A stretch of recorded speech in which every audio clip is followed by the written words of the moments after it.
بھارت کے غیر قانونی زیر قبضہ جموں کشمیر میں بھارتی فوجیوں نے اپنی ریاستی دہشت گردی کی جاری کارروائیوں کے دوران گزشتہ ماہ نومبر میں 12 کشمیریوں کو شہید کیا۔ شہید کیے گئے افراد میں سے 5 کو جعلی مقابلوں اور حراست کے دوران شہید کیا گیا۔ قابض فوجیوں نے اس عرصے کے دوران محاصرے اور تلاشی کی 190 کارروائیوں کے دوران 78 افراد کو کالے قوانین، پبلک سیفٹی ایکٹ اور UAPA کے تحت گرفتار کیا۔ گرفتار کیے جانے والوں میں زیادہ تر نوجوان اور ایک خاتون شامل تھی۔ کل جماعتی حریت کانفرنس کے ترجمان نے عالمی برادری سے اپیل کی ہے کہ وہ بھارت اور مقبوضہ جموں کشمیر کی مختلف جیلوں میں غیر قانونی طور پر نظر بند ہزاروں کشمیریوں کی فوری رہائی کے لیے اپنا کردار ادا کرے۔ ترجمان نے اقوام متحدہ اور انسانی حقوق کی عالمی تنظیموں پر زور دیا کہ وہ ایک مشترکہ ٹیم مقبوضہ کشمیر بھیجیں تاکہ وہ بھارتی فوج کی بندوقوں کے سائے میں رہنے والے کشمیریوں کی حالت زار کا خود جائزہ لے سکے۔ حریت کانفرنس نے کہا کہ فوجی اپنی ترقی اور انعامات کے لیے کشمیریوں کو قتل کر رہے ہیں۔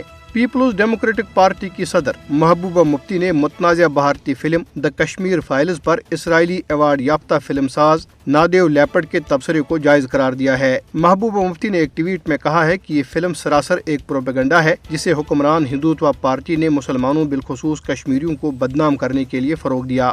نادیو لیپڈ نے اسرائیلی اخبار کو انٹرویو دیتے ہوئے کہا ہے کہ وہ فلم کے بارے میں اپنے ریمارکس پر قائم ہیں۔ انہوں نے کہا کہ 22 نومبر کو گوا میں ہونے والے عالمی فلمی میلے میں بین الاقوامی جوری کے سربراہ کی حیثیت سے یہ ان کا فرض تھا کہ وہ فلم کے بارے میں بے باک تبصرہ کریں۔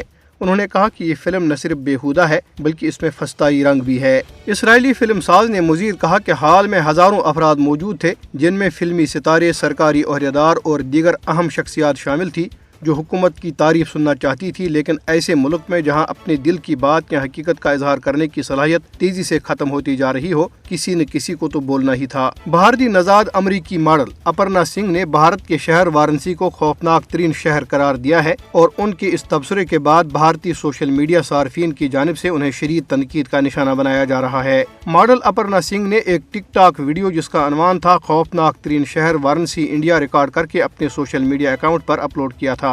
انہوں نے ویڈیو میں فوٹیج دکھاتے ہوئے کہا کہ میں وارانسی انڈیا میں تھی، دریائے گنگا واقعی گندگی سے بھرا ہوا ہے۔ مودی کا بھارت نہ صرف مقامی خواتین بلکہ غیر ملکی خواتین کے لیے بھی غیر محفوظ ہو گیا ہے، جہاں خواتین پر جنسی حملے روز کا معمول بن گئے ہیں۔ ایک تازہ واقعے میں جنوبی کوریا سے تعلق رکھنے والی ایک خاتون یوٹیوبر کو ممبئی میں جنسی طور پر ہراساں کیا گیا۔